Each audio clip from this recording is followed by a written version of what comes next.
Sorry about that, beloveds, but okay. We're just going to move forward.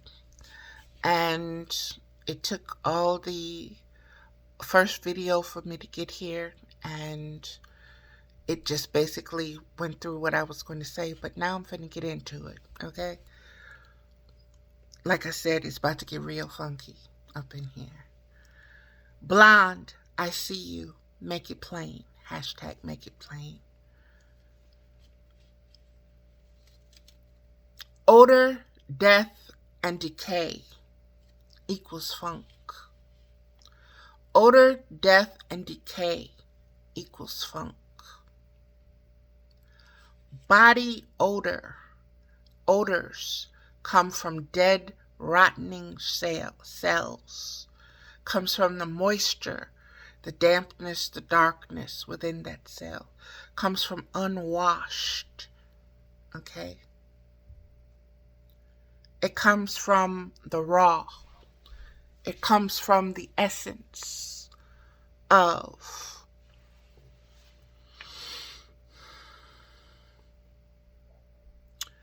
like I said, I'm about to get funky.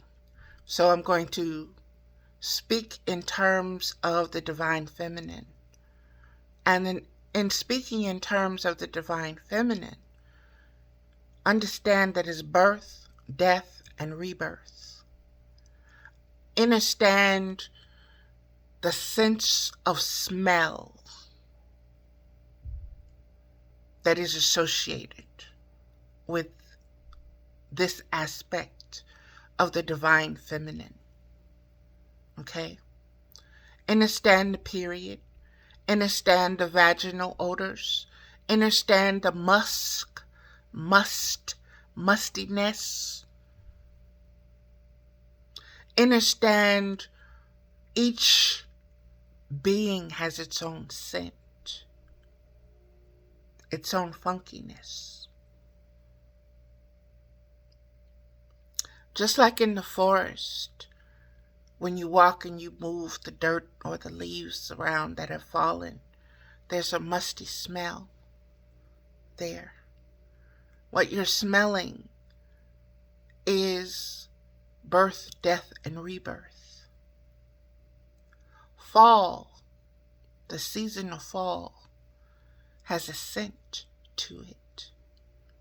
Birth, death, and rebirth.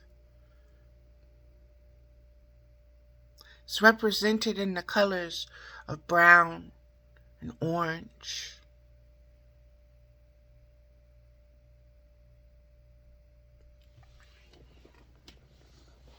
Away from the greens.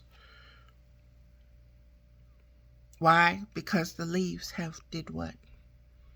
They have fallen from the trees and they are dying, or they're dead. And they have a scent to them as well.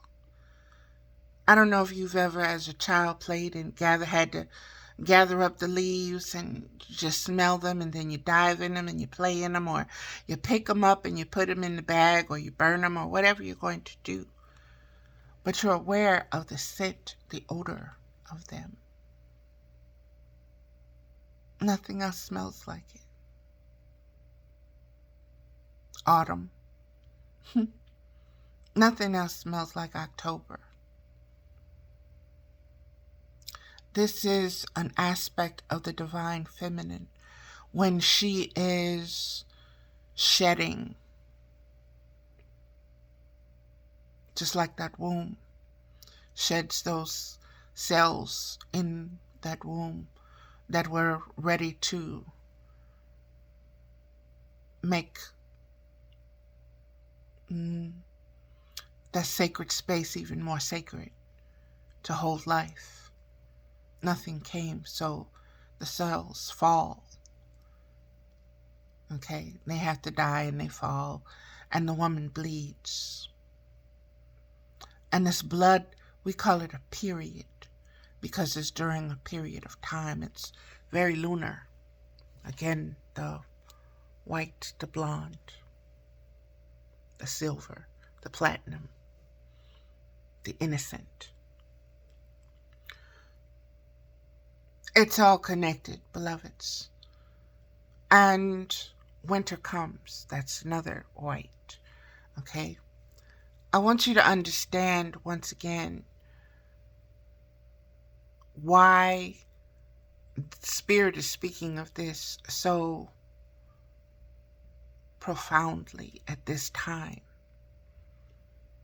It's not just because a movie came out on Netflix called Blonde about Norma Jean, who was Marilyn Monroe, who was made into a sex icon, who was exploited through her divine femininity to show a standard and a stereotype of a cookie cutter of what white patriarchy expects or desires or needs its divine counterpart to be. Behind closed doors or in closed doors, there were men in her life that made her maid, mother, crone, that made her holy, that made her a whore. As they do with the sacred divine feminine.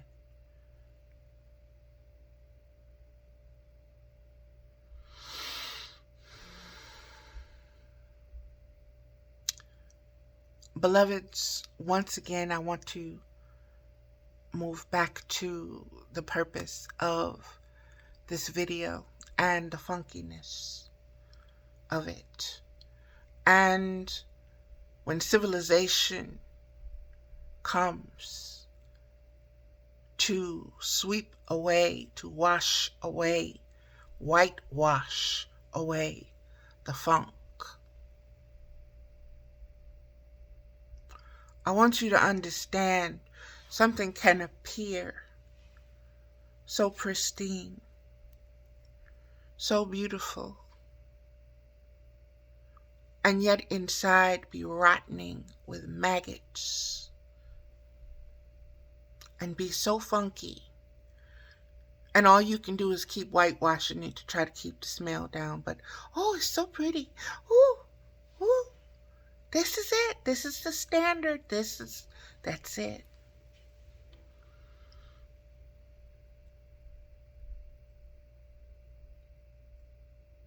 I want you to use that in understanding tombs, mausoleums, cemeteries, sepulchres, bones, the earth,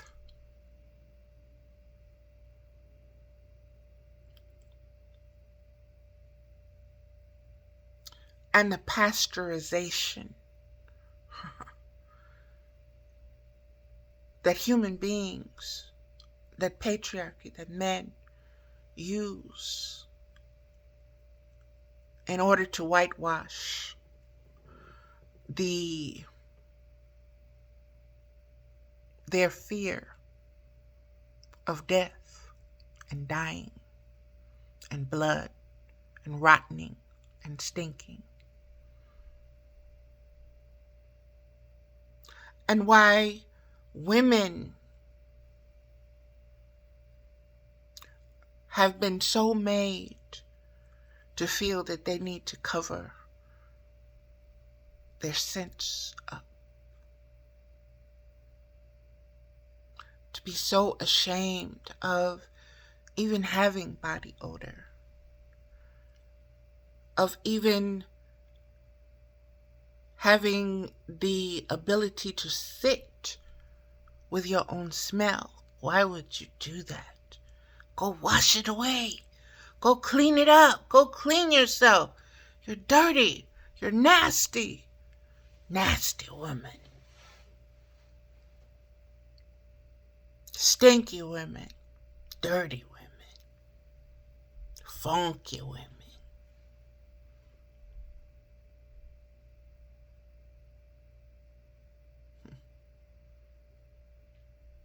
Your sense of smell is the oldest.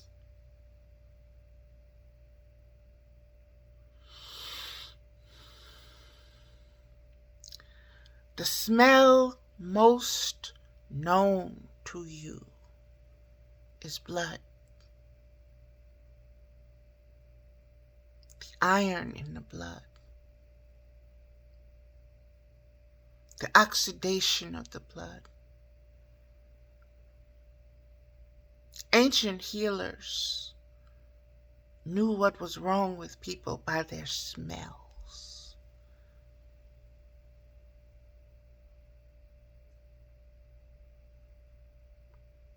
Women could find their children by their smell, just like animals.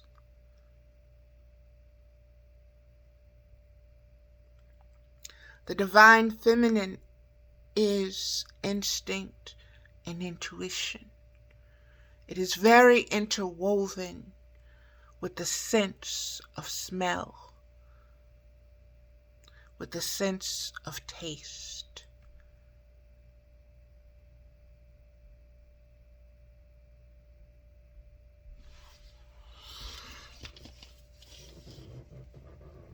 Odor, death, decay equals funk.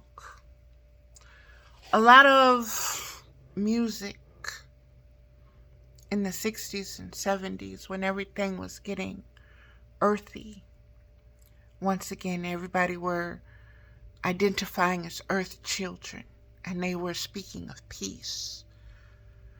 There was a certain type of music that came, that was born, that was reborn. That music was called funk, and it was a fusion.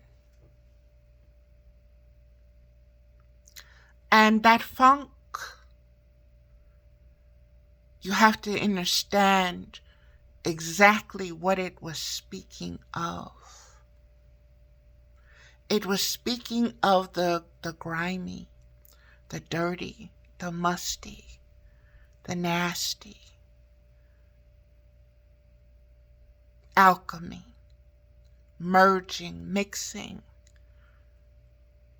Not just in a sexual way, but in a natural way. In the natural manner of the divine feminine essence. I want you to understand, and I want you to look at that particular period of time. In the first video, I spoke of Black Mama and White Mama, and about race, and about how this Norma Jean and this Marilyn Monroe is juxtaposed against, not just against, but with, thank you, Mama, with Breonna Taylor, with Valerie Middlebrook, with a Jada Pinkett Smith, her mother, and her daughter Willow.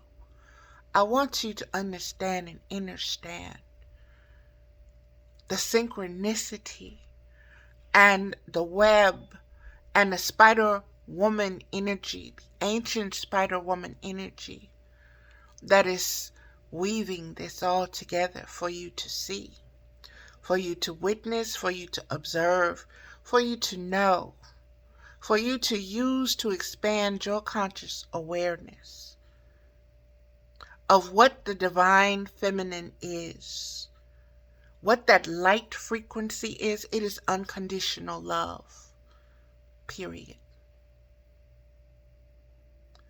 It is unconditional love, devoid of judgment, devoid of hate, full of wisdom, based upon wisdom, born of wisdom, built by wisdom. It is that kind of beauty. That is what divine feminine is. That's what the frequency is. That's what the force of it is. That's what the spectrum of it is.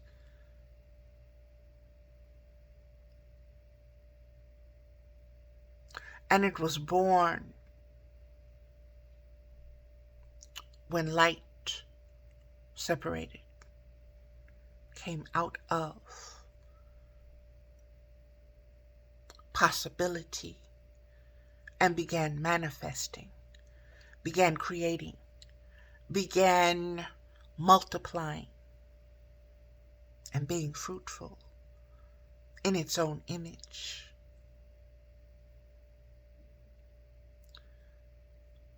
Be aware once again, beloveds,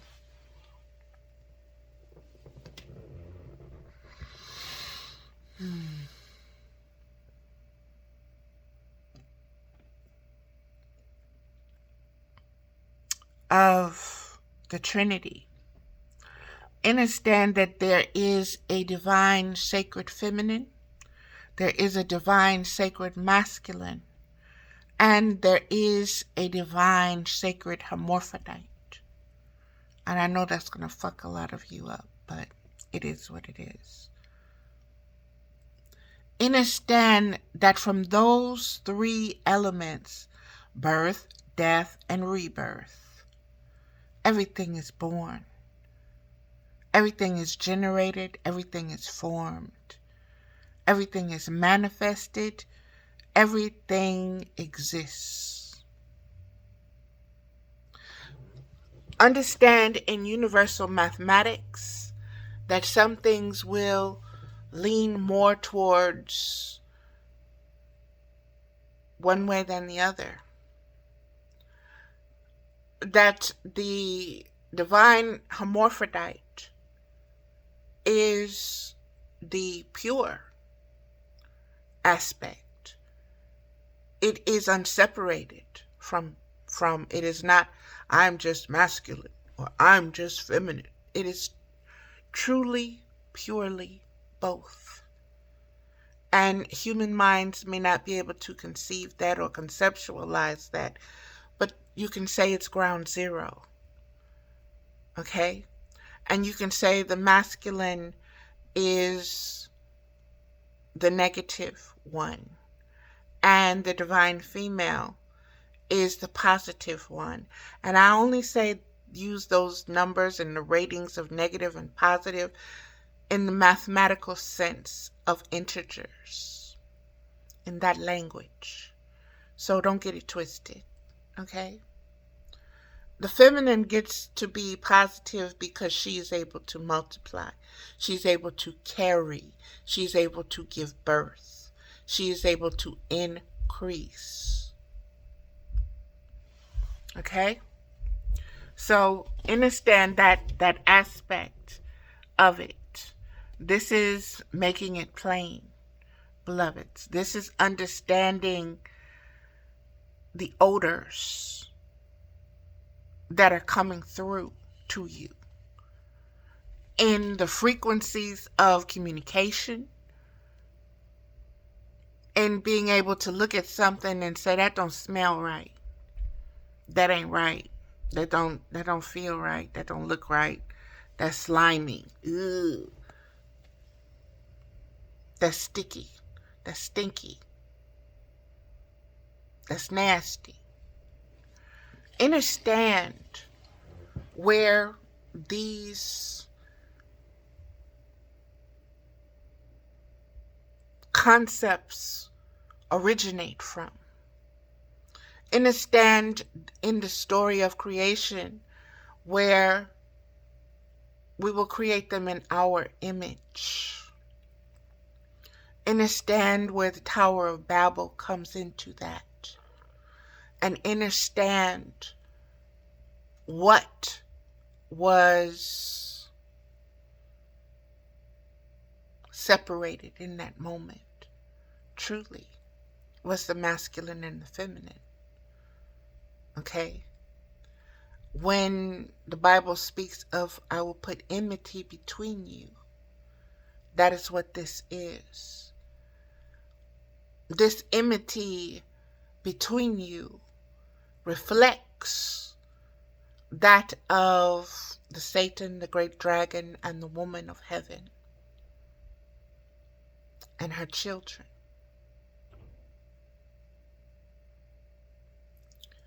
In the first video, I said that the divine feminine is the Holy Spirit. She is the Shekinah. She is the glory of God. She is wisdom personified.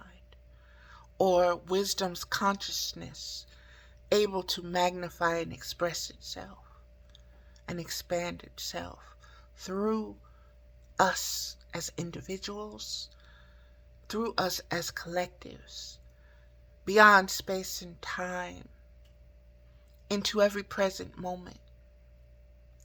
But the awareness of her has to be,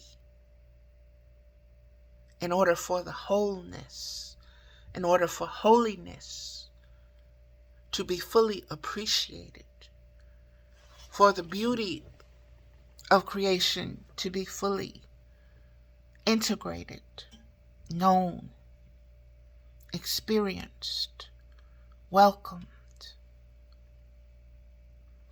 So much has been attached to her. So much has been done to her to deface her, to defame her, to denigrate her, to decimate her, to destroy her.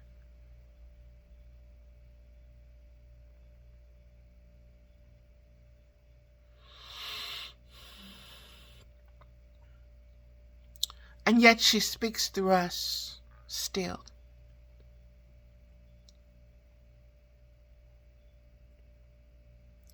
And she does so still with unconditional love. Because one day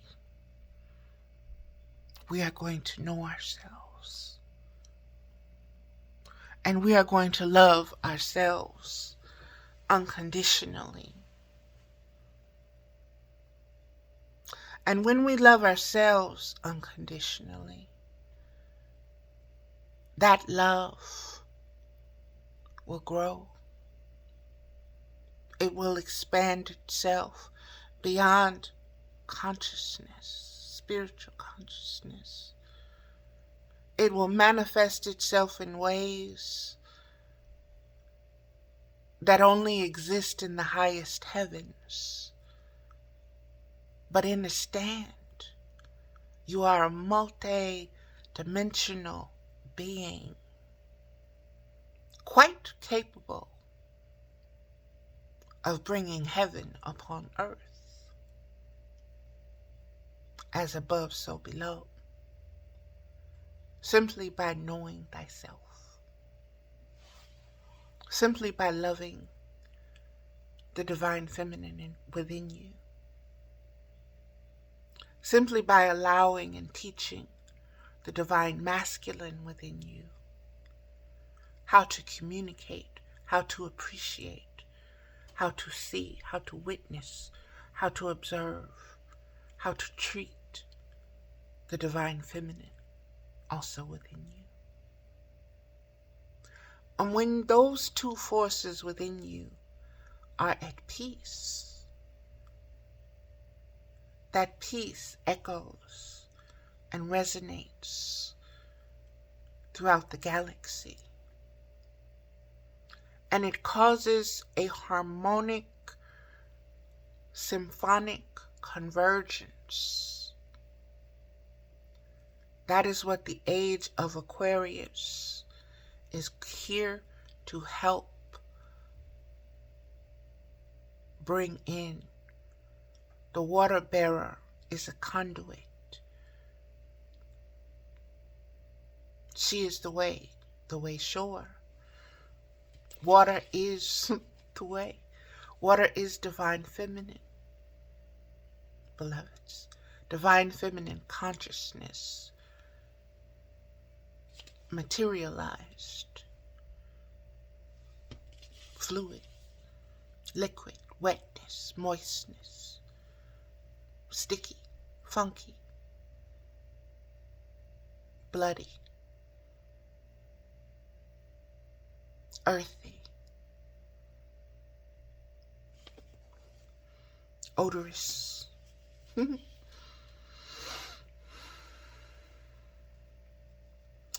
So that was about the funk, beloveds. Think of all the records that sing to the funk. that bring homage, bring praise to the funk, that encourage the funk,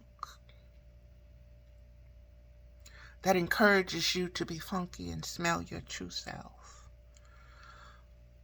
This has been rising up within me for a while. It has never been so prolific as until now. One of the reasons is, again, I am writing. And from that place of writing is arising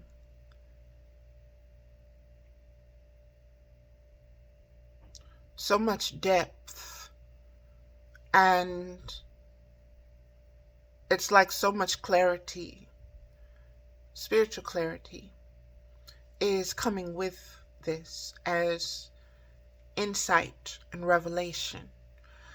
I'm going to take it back to, once again, I was born to a migrant family. We were dirt funky poor, okay? We lived in a barn. That barn was a communal area where rope had been tied off in sheets or put on there, or clothes were put on there to give privacy and separate. But you could see everything, and you were able to wander through here and there, and children saw everything, and there was nothing hidden. The odors of that barn, I remember, were so chaotic and were so loud.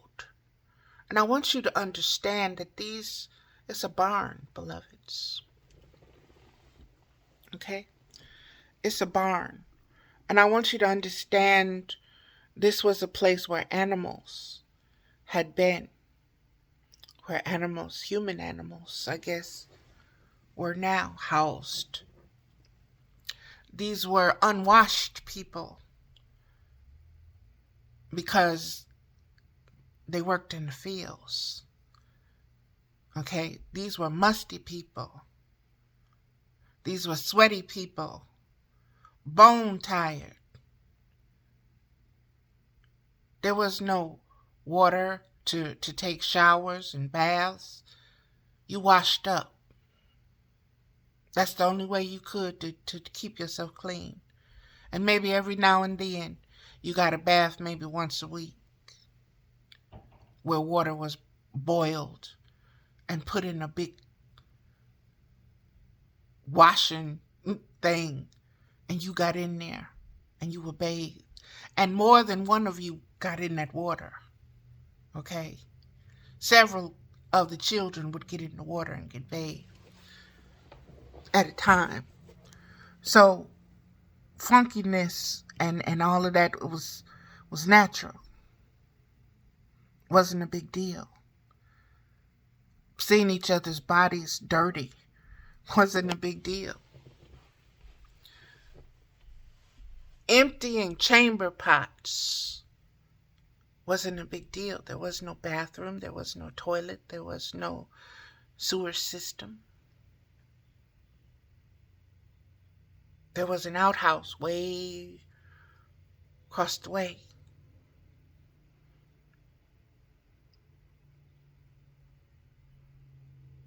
The smell of manure, the smell of hay, the smell of earth, the smell of women cooking, the smell of women on their periods, the smell of sex, the smell of meat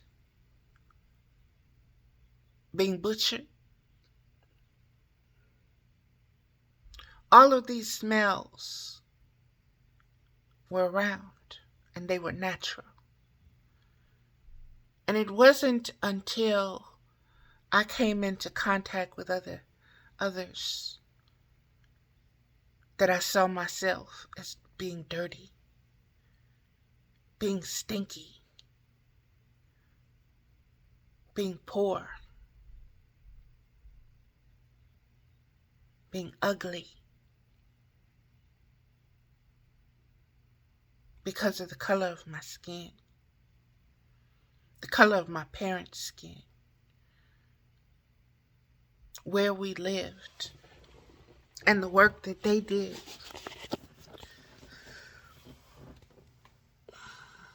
It was real funky.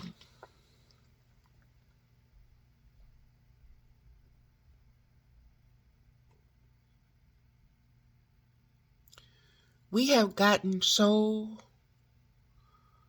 far from ourselves, beloveds, from knowing our true selves, that we cannot tolerate certain things. And we don't know the wisdom that's been taken away. The wisdom that was in those ways. Those simple ways. Those uncivilized ways. We have lost the true precious value of knowing ourselves as earthy, as dirty, as natural beings, as earth children. And we have gotten so sophisticated, so civilized, and so intelligent that we laugh and we scorn and we're ashamed of the funk, of the dirt, of the odor, of the change. We've gotten so disconnected from the connection of birth, death, and rebirth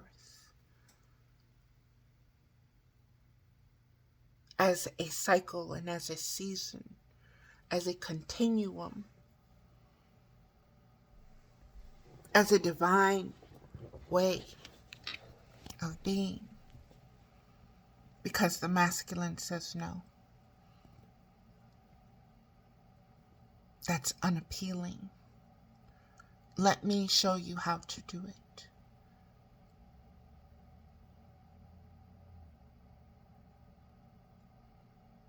Let me show you how I want to desire you. So now you must look the way I say you should look. You must smell the way I say you should smell. You must dress the way I say you should dress. You must worship the way I say you must worship. You must be the way I say you should be.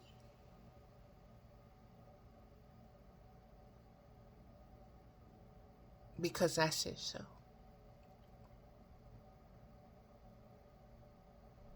Because my masculinity is superior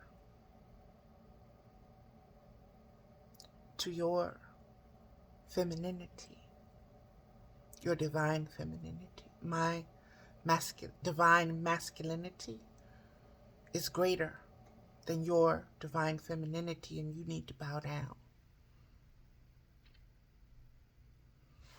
You need to know your place.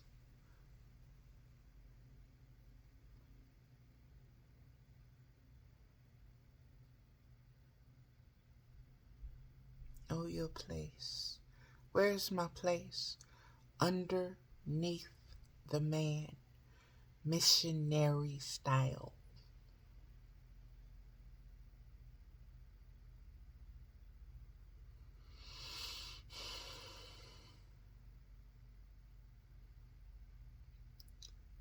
Understand that missionary style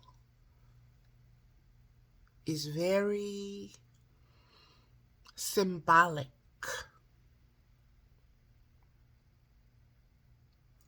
very symbolic, beloveds. That with the woman on her back and the man over her is very symbolic. It is a way almost of mocking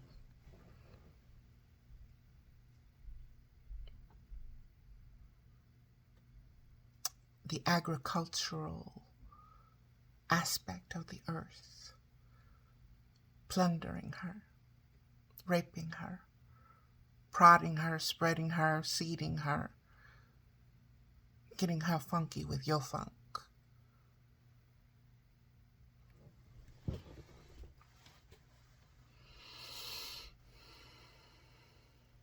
Again, there's a lot here, beloveds. Again, I want to take it back to the creation story. Okay? I want to take it back as to why this serpent approached Eve. What it was about Eve. Why he went through Eve and not Adam.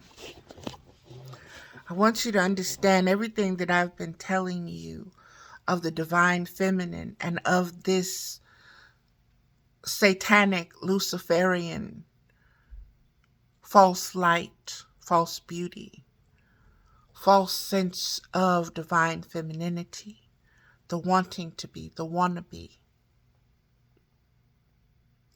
And I want you to understand this is not in judgment of two-spirited beings. If that's where you're trying to take this, you're missing the whole point. You're missing the whole point. Okay? Because you're in judgment. You're in the mind, you're in judgment. We're not there. I'm not there. I'm not going there. I'm not trying to direct this there. This is not about what we call homosexuality, transgender, trans this, LGBTQ. This is not about that, beloveds. Your mind and your feelings and your thoughts takes you there, okay?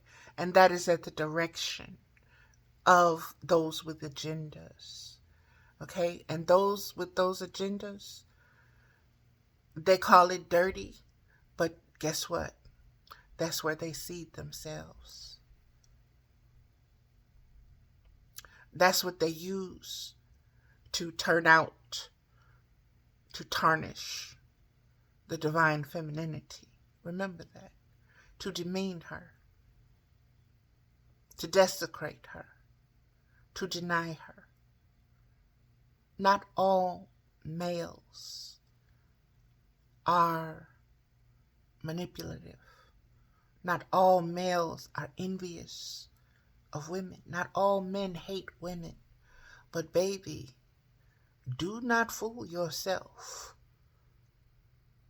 that there exists men and women who hate the divine feminine within themselves as a spirit, as a presence, as a way of knowing yourself.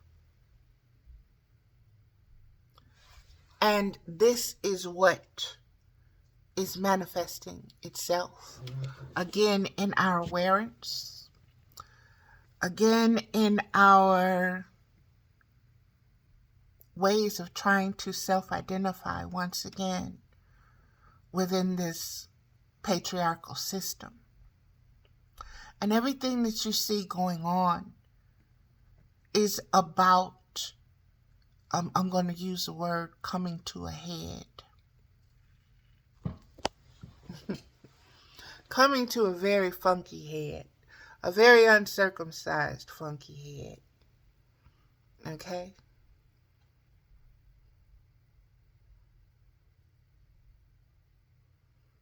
And that head wants to be head. And it hates that it is not. It hates that it is not the Shekinah glory. It hates that it is not the bride.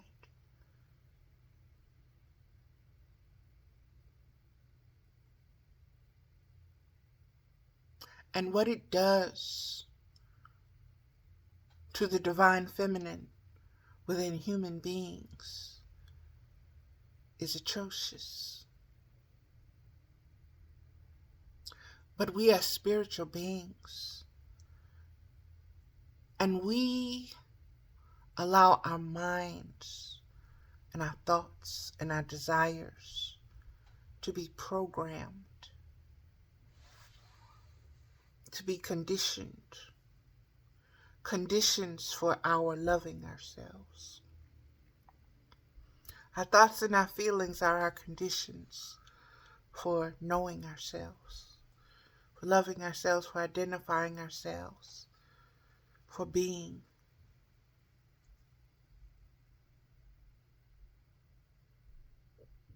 Most of us, once again, use that negative mathematics of integers, integration, to demean the integrity, to take away from the divine feminine aspect. You strip her down to the bones, to the bare bones, and then you still don't love her. You still don't know her. You still call her what? Hag, witch, whore.